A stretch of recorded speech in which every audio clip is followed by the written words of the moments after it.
Hello my dear student, welcome again. तो अभी तक हम लोगों ने क्या देख लिया? हमने अपना नमपाई जो पैकेज था उसको अच्छे से देख लिया।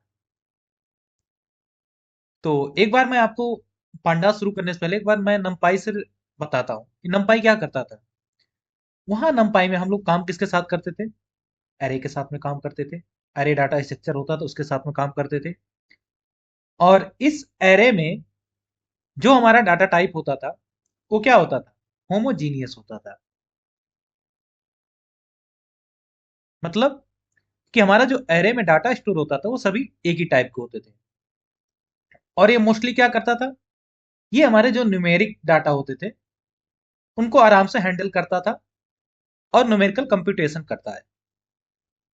ओके।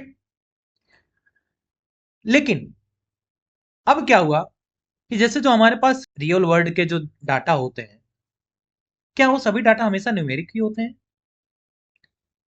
जैसे मान लीजिए आप एक स्टूडेंट रिलेटेड डाटा के बारे में सोचिए। मान लीजिए एक स्टूडेंट से रिलेटेड डाटा स्टोर, हम इंफॉर्मेशन स्टोर कर रहे हैं। तो इससे रिलेटेड क्या क्या डाटा होगा? स्टूडेंट का नेम होगा, ये किस क्लास में पढ़ता है, कौन कौन सब्जेक्ट पढ़ता है, इसका एड्रेस क्या है, फोन नंबर क्या है। ये डिफरेंट डिफरेंट टाइप के यहाँ पर डाटा होंगे। क्या आप यहाँ पर नोटिस कर पा रहे हैं कि यहाँ पर जो भी डाटा स्टोर होगा क्या वो न्यूमेरिक होंगे? यहाँ पर जितने भी डाटा हो तो सब स्ट्रिंग ही स्टोर होंगे, एज ए स्ट्रिंग। तो और यहाँ आप एक चीज ये भी देख रहे होंगे कि ये जो हमारा डाटा है ये क्या है? ये हमारा टेबल और रो के स्ट्रक्चर का कुछ यहाँ पर हो रहा है। जैसे ये क्या होगा, ये हमारा कॉलम का नेम हो जाएगा और यहाँ से रिलेटेड डाटा होगा, फिर ये कॉलम का नेम होगा, यहाँ पर डाटा होगा, फिर ये कॉलम का नेम होगा, यहाँ पर डाटा होगा।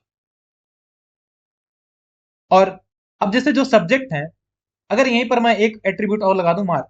मार्क हमारे किस में रहते हैं हमेशा? हर एक सब्जेक्ट के मार्क आपके हमेशा किस में नंबर में रहते हैं?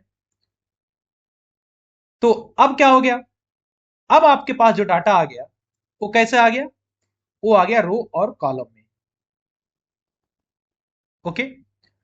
और जो डाटा था वो क्या हो गया? मिक्स, मतलब हेट्रोजीनियस हो गया, स्ट्रिंग भी है, नंबर भी है, सब कुछ है।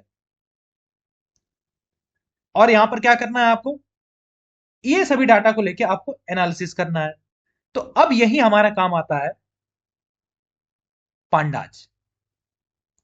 ओके। पांडा क्या करता है? पांडा जो होता है हमारा, ये टेबल लाइक डाटा पे काम करता है, जो जहां पर डाटा स्टोर किसके फॉर्म में? रो और कॉलम के फॉर्म में।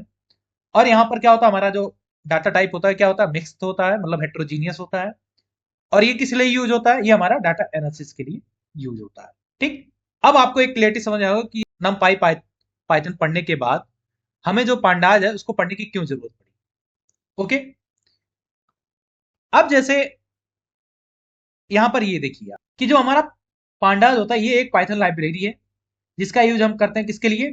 डाटा एनालिसिस के लिए, डाटा मैनिपुलेशन के लिए। और अभी जैसे मैंने आपको बताया कि हमें जो रियल वर्ल्ड के डाटा होते हैं, टेबल लाइक डाटा, उन पे काम करने के लिए हम यूज करते हैं। ये जो है ओपन सोर्स है और मेनली ये हमारा डाटा मैनिपुलेशन और एनालिसिस के लिए यूज होता है। किसके लिए? जो यहाँ पर हमारा डाटा है, टेबल लाइक डाटा, उनको एनालिसिस करने के लिए यूज होता है। और सबसे इंटरेस्टिंग बात ये है कि जो हमारा पांडाज होता है ये नमपाई के ऊपर ही बना हुआ है। लेकिन ये स्पेसिफिक किसके लिए बना है? ये आपके रियल वर्ल्ड के डाटा को हैंडल करने के लिए बना हुआ है। ओके। तो ये था हमारा बेसिक पांडाज का इंट्रोडक्शन कि पांडाज क्या होता है, क्या क्या करता है। अब हम लोग नेक्स्ट लेक्चर में देखेंगे कि पांडाज के साथ अगर हमें काम करना हो, हमें क्या क्या रिक्वायरमेंट होंगे सिस्टम में। तो मिलते हैं आप सबसे नेक्स्ट लेक्चर में।